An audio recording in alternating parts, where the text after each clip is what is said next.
Здравейте! Днес ще се потопим в дълбокия и аналитичен свят на Зодия Дева и ще разберем как обичат тези изтънчени личности. Девите не се влюбват лесно. Те имат изключително високи стандарти и търсят партньор, който да отговаря на тяхната визия за съвършенство. Веднъж спечелите ли сърцето им, получавате най-лоялния партньор.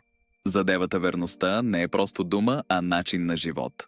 Тяхната любов е практична. Те няма да ви обсипят с празни обещания, а ще ви покажат чувствата си чрез малки ежедневни жестове. Девата помни как обичате кафето си и кога имате важна среща.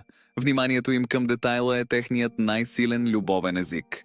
За тях интелектуалната стимулация е задължителна. Те обичат дългите разговори и партньори, които предизвикват ума им. Понякога девите анализират чувствата си твърде много. Това не означава липса на емоция, а стремеж да разберат всичко до основи. Тяхната градивна критика всъщност е форма на грижа. Те искат вие да бъдете най-добрата версия на себе си. Актовете на служба са техният начин да кажат «обичам те». Да ти помогнат с проект или да организират деня ти е техният подарък. На повърхността може да изглеждат сдържани, но под тази обвивка се крие океан от дълбоки и искрени емоции.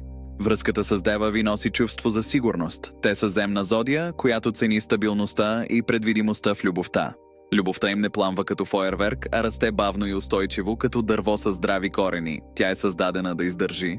Те ценят личното си пространство и очакват същото уважение към техните граници. Взаимното уважение е ключът към тяхното сърце. Когато Дева планира бъдещето си с вас, знайте, че сте специални. Те не включват никого в плановете си случайно. Да бъдеш обичан от Дева е истинска привилегия. Тя е тиха, но безкрайно силна. Благодарим ви, че бяхте с нас.